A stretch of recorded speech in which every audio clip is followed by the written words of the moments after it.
বাংলাদেশ চলচ্চিত্র শিল্পী সমিতির সাধারণ সম্পাদক পদ নিয়ে অব্যাহত দ্বন্দ্বের মধ্যে আদালতের নির্দেশ অমান্য করে সংগঠনটির সাধারণ সম্পাদকের চেয়ারে বসা নিয়ে অভিনেত্রী নিপুণের বিরুদ্ধে আদালত অবমাননার মামলা করেছিলেন জায়েদ।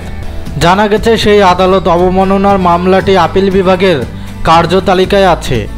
এই মামলার শুনানি হওয়ার কথা রয়েছে। প্রধান বিচারপতি হাসান ফয়েজ সিদ্দিকের নেতৃত্বাধীন আপিল বিভাগের পূর্ণাঙ্গ বেঞ্চে শুনানি হওয়ার কথা রয়েছে বলে জানা যায়। এর আগে এ বিষয়ে গত 6 জুন প্রধান বিচারপতি হাসান ফয়েজ সিদ্দিকের নেতৃত্বাধীন আপিল বিভাগের পূর্ণাঙ্গ বেঞ্চে এ বিষয়ে শুনানি হওয়ার কথা থাকলেও সেটি পিছিয়ে নতুন দিন ঠিক করেন। তারই ধারাবাহিকতায় শুনানির জন্য তালিকায় উঠেছে মামলাটি। এর আগে গত 23 মে শুনানি 5 জুন পর্যন্ত শুনানি মুলতবি করেন আপিল বিভাগ। এ সময় জায়েদ খানের পক্ষে আইনজীবী ছিলেন আহসানুল করিম ও নাহিদ সুলতানা জুথি।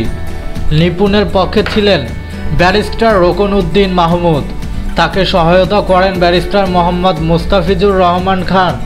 এর আগে গত 14 মার্চ পদে হাইকোর্টের স্থগিতাদেশ ও স্থিতাবস্থার আদেশ কঠোরভাবে মেনে চলতে নিপুণ ও জায়েদকে নির্দেশ দেন আপিল বিভাগের সাধারণ সম্পাদক।